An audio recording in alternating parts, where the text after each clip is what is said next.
Karame. Halo. Mwiriwe. Ko twakubuze sha. Sha wambuze naryamiriye. Parido pe.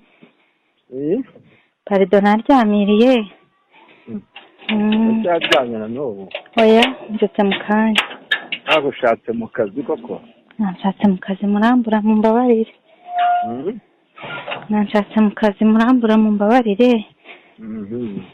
Ntabwo nzongera. Mumeze mute mwebwe? Mwakagiyemo? Umwe nande twakarimo aho. N'ubu si? N'ubu. Ayiwe. Nawe twabuze wenyine. Muri heheze? Uri ku murenge. Ayiwe.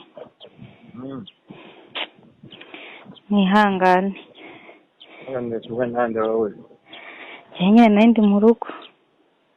N'abandi bose. Bose twese turi mu rugo. Nabyamiriye sha. Nabyamiriye. Wakuyemo she. Sheke wanteye yose nayikuyeho. Sheke wanteye yose nayivanyeho. Yangize ngero yahinsige. Mbabarire namwe nzayikuramo. Akinkoze. Rwose pe. Akinkoze. Ndabyemera kandi nzi neza ko nzica amande. Kandi twari twavuganye turabinoza. Yangije urankwepa ubwo se yombwira koko. Ntabwo byankundiye. Ubwo yombwira ko bukambwira. Ntabwo byankundiye n'ukuri mu mbabarire. Urumva koko. Nakoze amakosa. Urumva akantu bonkoreye. Cyo mbabarira nzica amande. Nzica amande byari. Nzica amande muri iki cyumweru. Uzanshakira umwanya nica amande. Ushaka ukawanga. Ukawanga. Oya ntabwo nzawanga pe maze kukubabaza kenshi. Ejo ku cyumweru. Cyashe rihoye. Shawa mbabariye. Oya hoya rwose. Ejo nyine tubona umwanya uhagije. Sheri kwa. Nyamara uzi ko byashoboka. Ntibyakubse ntabwo. Ngo. Byashoboka buriya. Kandi banabona umwanya mwiza cyane. Tugafata nk'amasaha nk'igice cy'umunsi kimwe.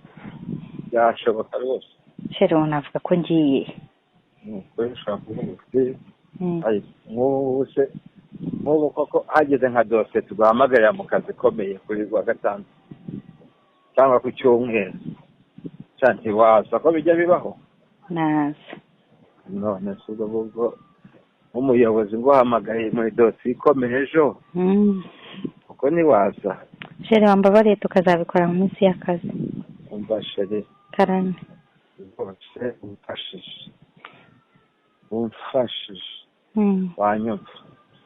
wanyumva kuko ufite ikibazo kiremereye kandi ni wowe uri bugikemure. Ayiwe umfashije wanyumva nk'inshuti ndabyumva. umfashije wanyumva. Dore ikibazo gihari wenda nakubwira impamvu ukagira Sheri wambabariye ko ejo dufite abashyitsi.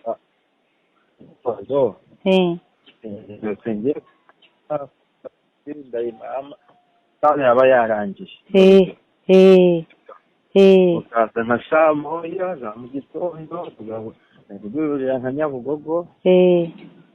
Ibyo tugahurira nka Nyabugogo nkakubwira ndetse hari gatoya za Kanyinya. Yego. Tukajyayo saa mbiri tukaba tuhageze saa tatu saa yine saa tanu tugataha. Kandi twumva ayo masaha atatu twaba se Sheri wambabariye. Sheri wambabariye kuko ikindi gihe cyose. Halo Halo. Halo. Halo. Karame.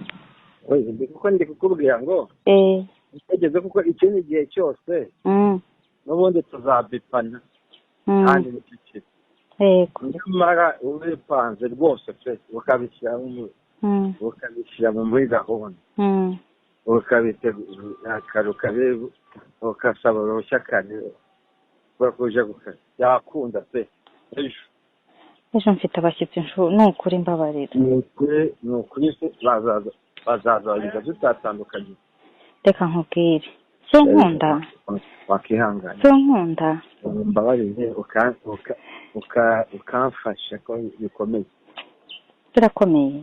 birakomeye cyane ni ukuri wambabariye ku wa mbere kuko aribwo nanjye naba mfite umutekano reba ku wa mbere ikigoroba tuzakora iki ncumbwira apremidi mba ku wa mbere ntuzi mujya ku karere mu gitondo nanjye nzabyuka nkorera abantu kuko mba mfite benshi apremidi ushobora kutazajya ku karere mu gitondo sheri karame ndagukunda ni ukuri hangana reba nawe nese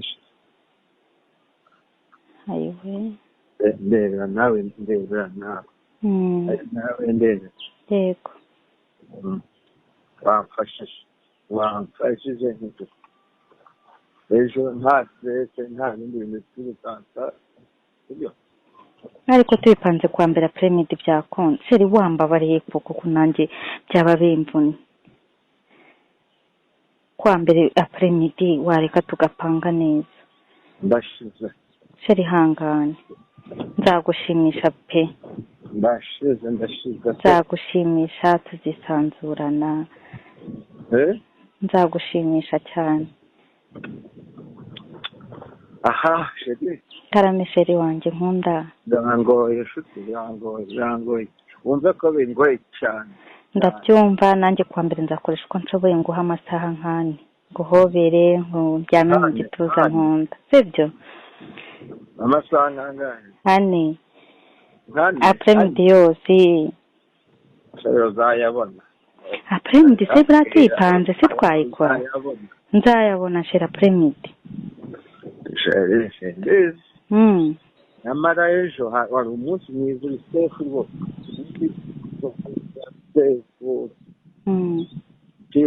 utikanga telefone utikanga sheri wambabariye ko ngukunda ayiwe ndanagukumbuye wakigomwe koko ndanagukumbuye we wakigomwe kubera njyewe nabikora ariko nahita nica gahunda hano mu rugo kandi umugabo yandeba nabi wakigomwe kubera njyewe umugabo mwiza wambabariye kwa mbere apremidi ko mbikwemereye kandi ko tutazabura umwanya sawa ariko nyine zahansanga yapfuye zankunda ntubizi ndabizi nanjye ndagukunda murakoze maze ibihe byiza sibyo sawa merci